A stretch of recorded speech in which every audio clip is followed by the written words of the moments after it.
Let's talk about money. Men and women have been concerned about money since the first coin was fashioned in Asia Minor about 700 B.C. You might say that money's like good health in that we're concerned about it to the extent that we don't have it. The purpose of this message is to get down to basics, to clear the air surrounding the entire subject of money.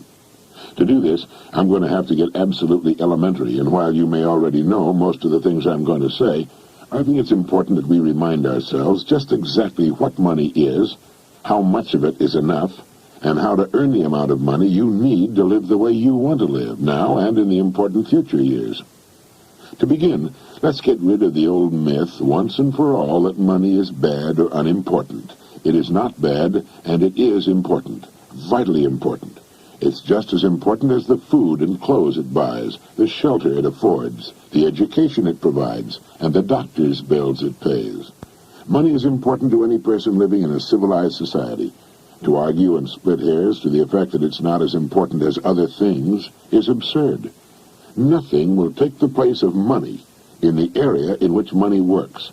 That's all there is to it. What is money? Money is the harvest of our production. Money is what we receive for our production and service as persons, and which we can then use to obtain the production and service of others. We can quite often accurately gauge the extent of our production and service by simply counting the amount of money we receive for it. You will still hear people say, money won't bring happiness. The earning and possession of money has brought a lot more happiness than has poverty. Money's a warm home and healthy children.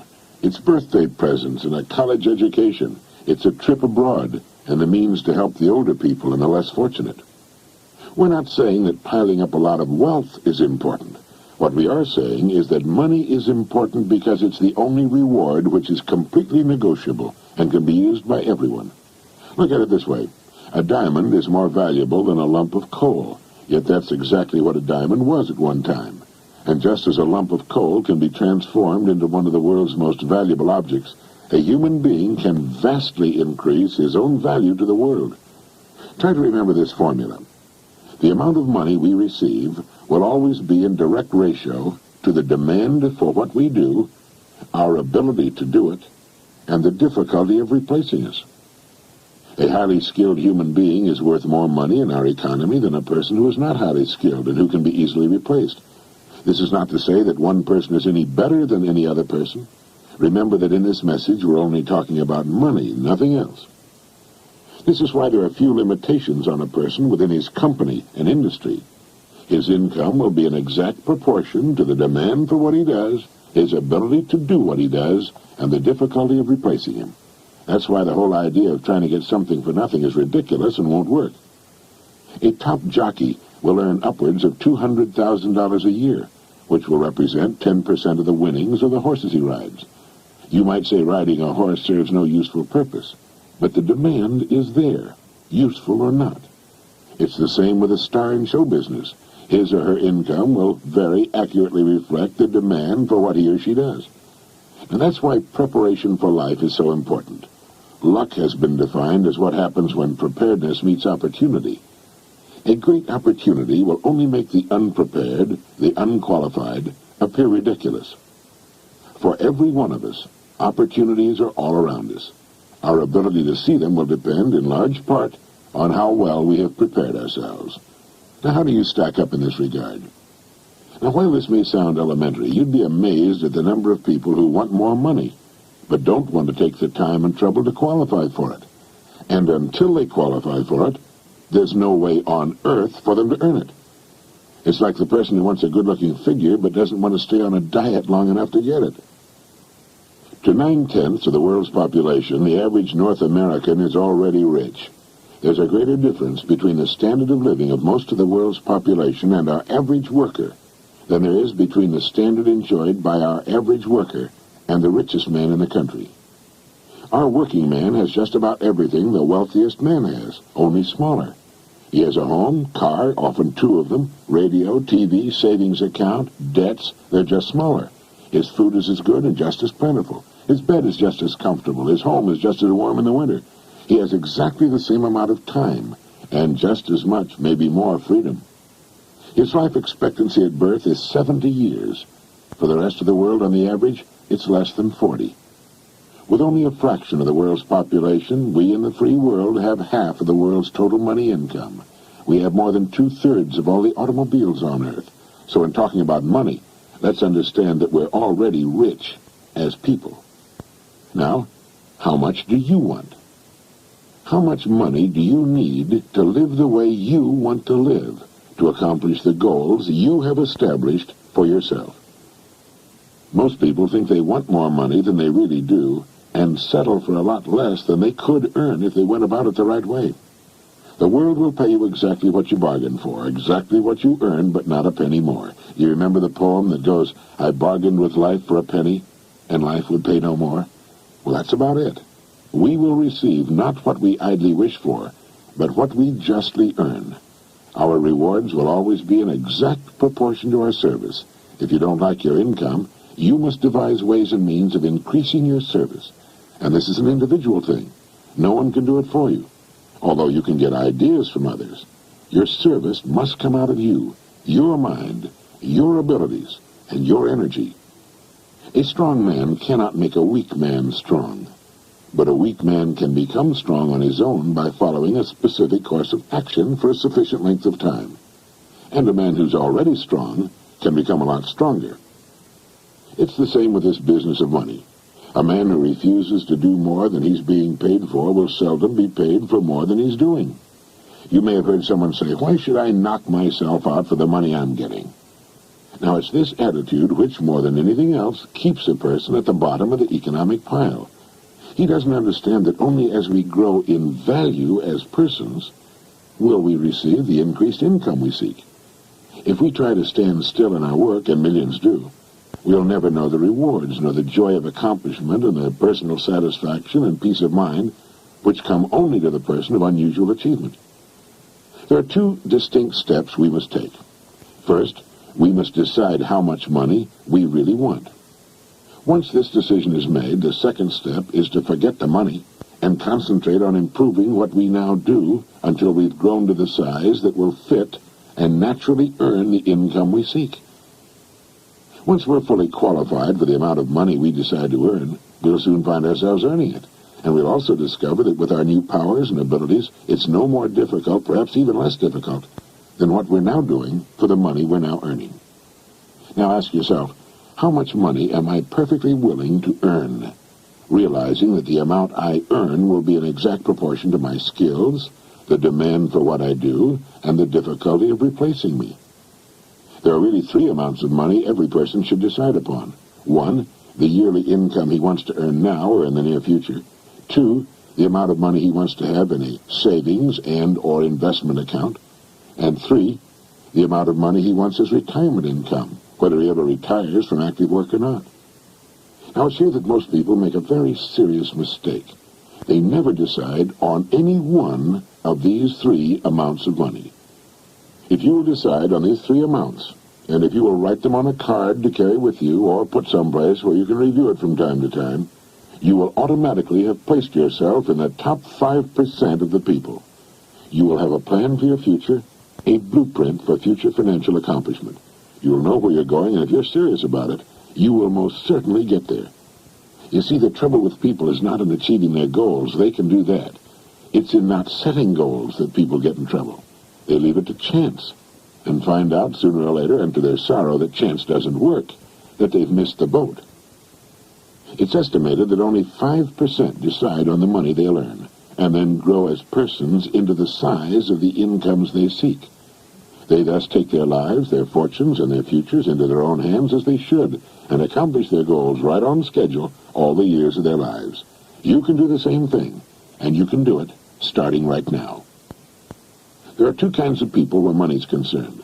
There are the majority who cut back on their wants to fit their incomes, and there are those free spirits in the minority who make their incomes fit their wants. Now, which is best for you? You must decide. Ben Franklin gave us the secret to wealth. He said the road to wealth lies in augmenting our means or diminishing our wants. Either will do, but the quickest way to wealth is to do both at the same time. Now, when you write down the yearly income you mean to earn, you no doubt know whether or not it's average for the work you're in or above average. The chances are good that the figure you'll decide upon will be above average, perhaps quite a bit above average. That's good. Now ask yourself, who in my line of work is now earning that kind of money? If you know, you'll have a good idea of what you have to do in order to earn it. Now, this is exactly how men move from the ranks into positions of top authority with corresponding incomes. I have no way of knowing your line of business. Regardless of the business you're in, it needs new leaders, men to come up in the years ahead. Everything is expanding, getting larger, and with the increase in size and scope, the most desperate need is for the dedicated, able person who can learn to lead the field, and to lead others as well. Some of the top executives in the nation today were once accountants, shipping clerks, struggling lawyers, service station attendants, salesmen far out in remote territories, sales clerks, mailroom boys, mechanics. You cannot think of a position from which people have not climbed to the top. Understand what I'm going to say, and it'll bring you and yours everything you want. It's not the job, it's the person. It's not your present circumstances which count, but the circumstances you make up your mind to achieve that are important. The only limit on your income is you. And the income you decide upon can be achieved within the framework of your present work, industry, or profession, where you already have a start and a place. All you need is the plan, the roadmap, and the courage to press on to your destination, knowing in advance that there will be problems and setbacks, but knowing also that nothing on earth can stand in the way of a plan backed by persistence and determination. With the income written down that you intend to earn, spend a part of each day thinking of ways in which you can increase your service, knowing that you have only to manage this and the income will take care of itself. Since the amount of money you want to earn is more than you're now receiving, your part of the bargain is to find ways of increasing your service until the gap has been bridged, and more than bridged. Look at your card, with the 3 amounts written on it. By setting a financial goal, you're demonstrating faith. You'll find that you'll begin to become what others call lucky. You'll begin to get good hunches and ideas. You'll take far more interest in everything about your work and your company. You'll see opportunities in your work and environment you've never noticed before. In fact, you'll soon discover you're no longer the same person. You'll care less how others are doing their jobs and concern yourself more with the manner in which you do yours. By your example, you'll inspire others to do their jobs better. Have faith in yourself and the quiet, firm inner knowledge that you can and will accomplish your goals. Know that the answers you seek will come to you in their own time if you only keep looking for them.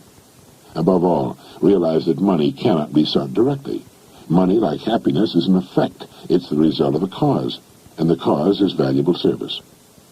Keep money in its proper place. It's a servant, nothing more.